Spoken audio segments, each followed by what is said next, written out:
Halo Sobat pencinta Donghua, kali ini kita akan melanjutkan cerita Battle Through the Heavens Benua Kaisar.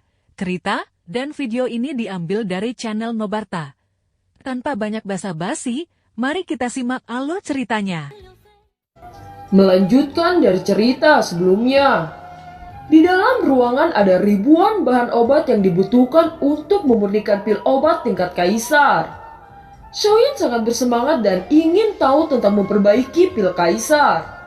Setelah Xiaoyan mengidentifikasi semua bahan-bahan obat ini, dia menemukan bahwa itu berarti Xiaoyan hanya memiliki 3 peluang. Xiaoyan perlahan menghela nafas, dan tangannya perlahan diletakkan di atas kuali obat. Segera sinar api kuning muda keluar dari ujung jarinya dan itu melesat ke kuali obat seperti kilat. Dalam waktu singkat, api kecil berubah menjadi api yang mengamuk. Saat api kuning pucat mulai naik, kuali obat memancarkan warna merah misterius dan menyilaukan. Kuali obat di benua kaisar benar-benar tidak biasa. Kuali obat yang ada di benua Douqi sama sekali tidak sebanding, gumam Xiaoyan. Setelah suhu di kuali obat mencapai suhu konstan, Xiaoyan melambaikan tangannya dan bahan obat tergantung di udara sebelum memasuki kuali. Meskipun bentuk bahan obat ini sangat aneh, tetapi orang bisa mencium aroma kuat yang terpancar dari obat-obatan tersebut. Menurut catatan, bahan obat ini disebut Lingzi kuno, yang terbentuk di pegunungan dalam dan terkondensasi oleh energi yang sangat murni setelah bertahun-tahun yang tak terhitung jumlahnya. Jika orang menyerap dan memurnikannya, itu akan memperkuat semangat juang. Itu sangat jarang bahkan di benua kaisar, dan merupakan bahan obat yang sangat penting di kalangan kaisar bintang 2. Menghadapi api yang menyala, cabang Lingzi kuno mengeluarkan aliran kabut untuk melawan. Itu mencoba menghentikan erosi suhu tinggi. Kabut dan api kuning pucat saling mengikis. Cabang Lingzi kuno itu bahkan mampu terlibat dengan roh api kekacauan meski hanya jangka pendek. Itu sudah membuktikan energinya yang sangat kuat yang telah terakumulasi selama bertahun-tahun tak terhitung jumlahnya. Benar saja ini adalah bahan obat yang sangat langka di benua kaisar, ucap Xiaoyan. Melihat adegan ini di kuali obat, Xiaoyan merasakan kekaguman. Di bawah pembakaran roh api kekacauan dengan suhu tinggi, cabang Lingzi kuno akhirnya tidak bisa menahan sebelum menunjukkan tanda-tanda mencair. Ini berlanjut selama 1 jam dan Lingzi kuno yang kokoh akhirnya sepenuhnya berubah menjadi cairan kuning. Cairan itu memancarkan energi murni yang sangat kaya. Penyulingan ini tentu saja membutuhkan kemampuan pengendalian api yang kuat dari Xiaoyan. Selanjutnya Xiaoyan memasukkan jenis ramuan obat lain. Di meja batu yang tertutup berbagai bahan obat secara bertahap berkurang.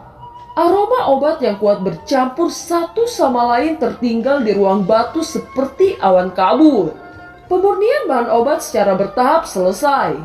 Selama pemurnian ini Xiaoyan sendiri tidak tahu berapa banyak bahan obat yang telah ia hancurkan. Wajah Xiaoyan mulai terlihat serius. Dia tahu tahap selanjutnya akan terasa sangat sulit. Ramuan ini mungkin tidak memiliki efek langsung pada kaisar yang telah dipromosikan untuk waktu yang lama.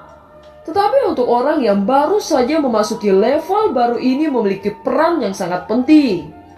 Dapat mengurangi atmosfer yang tidak stabil ketika baru saja dipromosikan dan menstabilkannya. Oleh karena itu, efek ini memiliki godaan besar bagi sebagian besar kaisar yang baru dipromosikan. Dengan berlalunya waktu, Xiaoyan akhirnya berhasil memperbaiki semua esensi tanaman obat. Pemurnian tersebut membuat pikiran Xiaoyan sedikit lelah. Banyak cairan obat baru saja bersentuhan dan fluktuasi energi yang hebat meletus.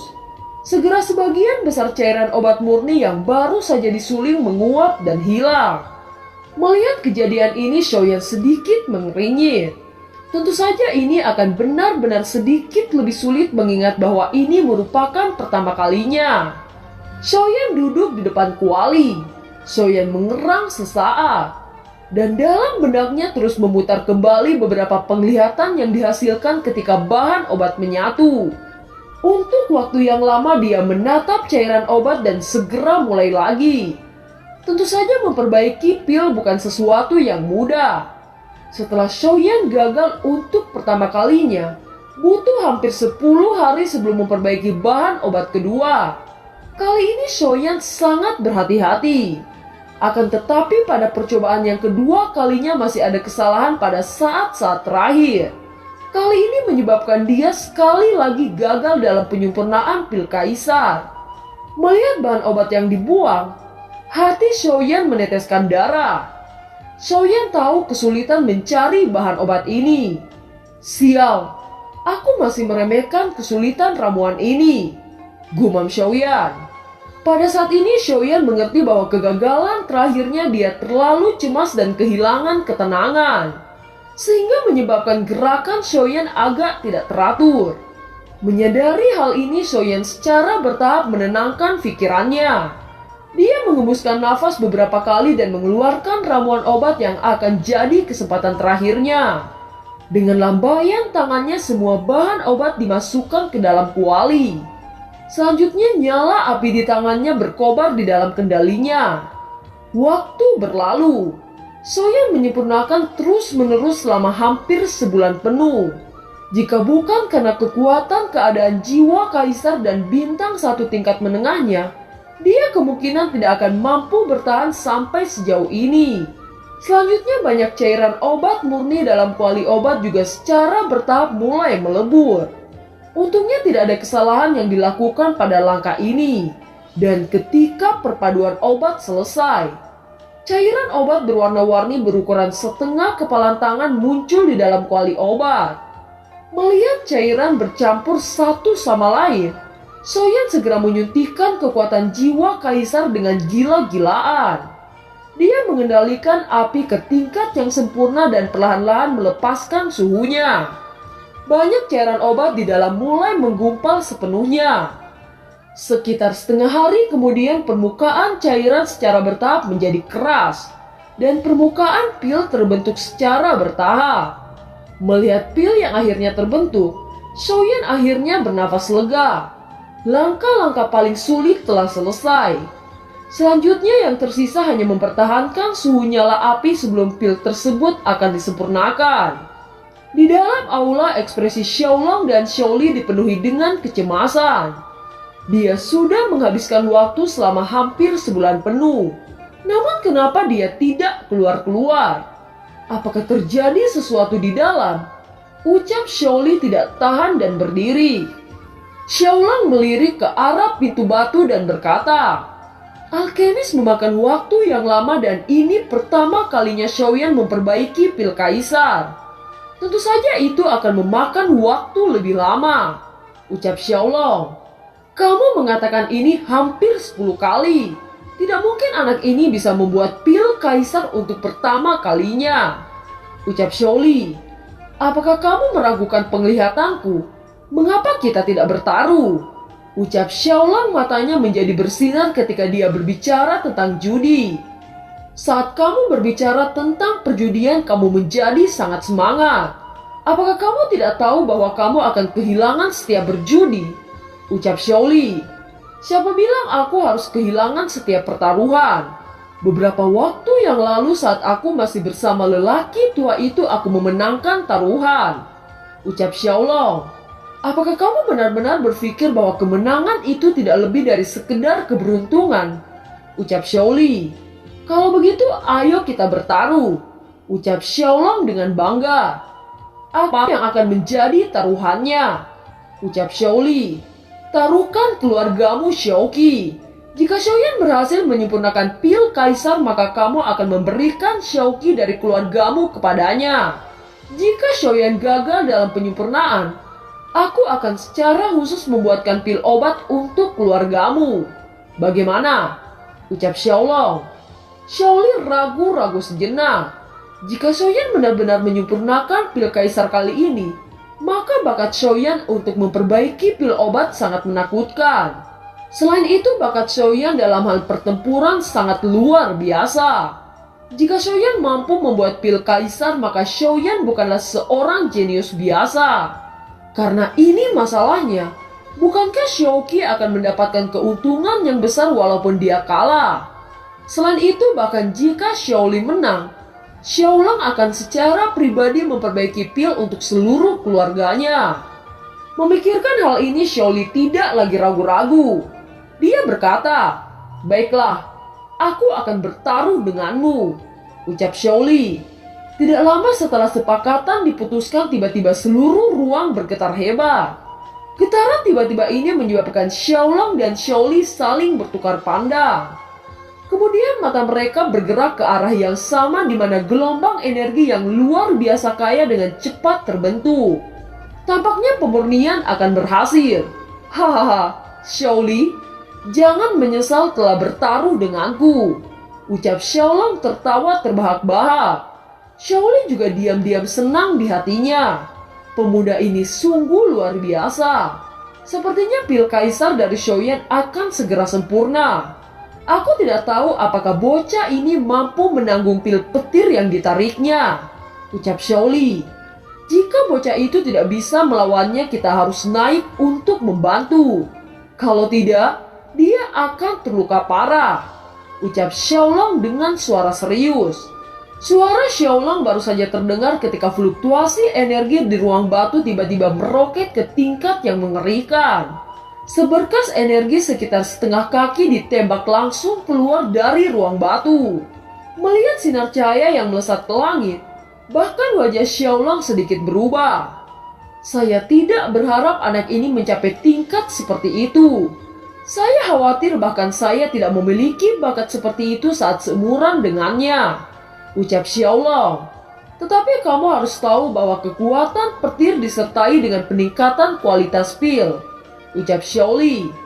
Mengambil pil petir juga merupakan ujian bagi sang alkemis. Pil kaisar terlalu menakutkan. Itu membentuk kekuatan langit dan bumi untuk menghancurkan pil kaisar. Alkemis harus bisa menahan petir dan melindungi ramuan itu.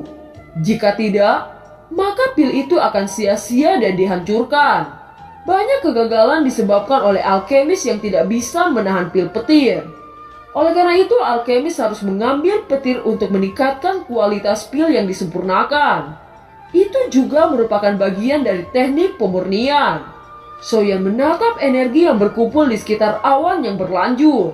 Dia segera melangkah dan tubuhnya tiba-tiba melayang ke udara. Melihat awan yang berputar, Xiaoyan menyipitkan matanya dan berencana untuk melepaskan Raja Utara. Tetapi setelah melihat bahwa pil petir yang begitu kuat ini, sepertinya mustahil tubuh Raja Utara mampu melahap pil petir. Xiaoli dan Xiaolong juga dengan tergesa-gesa terbang keluar dari ruangan. Awan guntur melonjak hebat di langit. Itu bahkan menerangi langit dan bumi seperti siang hari. Bahkan aku juga harus berhati-hati dengan menghadapi petir ini. Jika aku sedikit ceroboh, bisa-bisa akibatnya akan fatal, ucap Xiaolong tertawa getir. Terbentuknya awan petir 5 warna menjadi lebih ganas. Suara petir yang keras terdengar terus-menerus. Petir 5 warna ini yang baru saja terbentuk tiba-tiba melesat seperti ular saat menyapu awan dan merobek ruang. Melihat petir besar yang melesat ke arahnya, Xiaoyan mengangkat telapak tangannya dan siap untuk menerima petir secara langsung. Apakah bocah ini akan melawan pil petir 5 warna secara langsung? Bukankah ini terlalu ceroboh? Bahkan jika Xiaoyan memiliki keberuntungan yang besar, setidaknya dia akan terluka parah karena ini, ucap Xiaolong. Xiaolong, kita akan membantunya. Xiaoyan tidak akan bisa menghadapi petir ini, ucap Xiaoli terbang ke arah Xiaoyan. Bocah, cepat pergi, ucap Xiaolong. Tepat setelah mereka bersiap untuk menghadapi pil petir yang akan menyebar, cincin kanan Xiaoyan tiba-tiba berkelebat dengan kilatan emas. Terlihat sosok naga petir emas besar muncul di depan Xiaoyan. Petir yang jatuh ke arah Xiaoyan dengan mudahnya ditelan oleh naga petir emas. Naga petir emas ini sebenarnya dapat menyerap kekuatan pil petir 5 warna, ucap terkejut Xiaolong setelah menyaksikan adegan ini. Menurut dugaannya, itu tidak dapat menyerap kekuatan pil petir 5 warna. Tidak heran orang ini begitu tenang. Ini sebenarnya naga petir emas dapat melahap pil petir 5 warna, ucap Xiaolong. Faktanya Xiaoyan tidak tahu kalau naga petir emas bisa menelan pil petir 5 warna.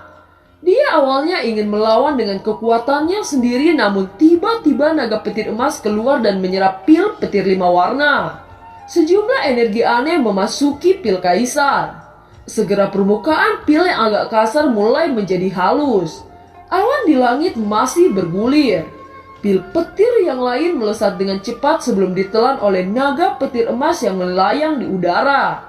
Setelah menelan pil petir 2 kali, permukaan tubuh naga emas diselimuti oleh petir. Dan warna emas telah menjadi lebih cerah dari sebelumnya. Di atas langit petir meraung tanpa henti dan itu terus-menerus ditelan oleh naga petir emas. Melihat naga petir ini, Xiaolong tidak bisa menahan diri untuk merasa sedikit cemburu. Alangkah baiknya jika ia juga memiliki binatang seperti itu. Setelah setengah jam pembaptisan pil petir, tubuh naga petir emas hampir seluruhnya berubah menjadi warna emas yang lebih dalam. Setelah 10 menit berlalu, fluktuasi energi di awan perlahan-lahan melemah sebelum petir perlahan menyebar. Ketika awan petir yang mengerikan ini menyebar, Xiaoyan menemukan bahwa kekuatan naga petir emas telah sangat meningkat. Xiaoyan tersenyum dan segera mengalihkan pandangannya kembali ke kuali obat. Gelombang energi dari pilar kaisar terpancar. Pada saat ini bahkan dengan konsentrasi Xiaoyan, dia masih menunjukkan ketidakpercayaan bahwa pil tingkat kaisar lahir di tangannya. Kali ini pemurnian Xiaoyan menarik banyak orang untuk menonton. Gerakan besar seperti itu secara alami menarik banyak orang. Dan film pun berakhir. Terima kasih telah menyimak dari awal sampai akhir ya. Sampai jumpa.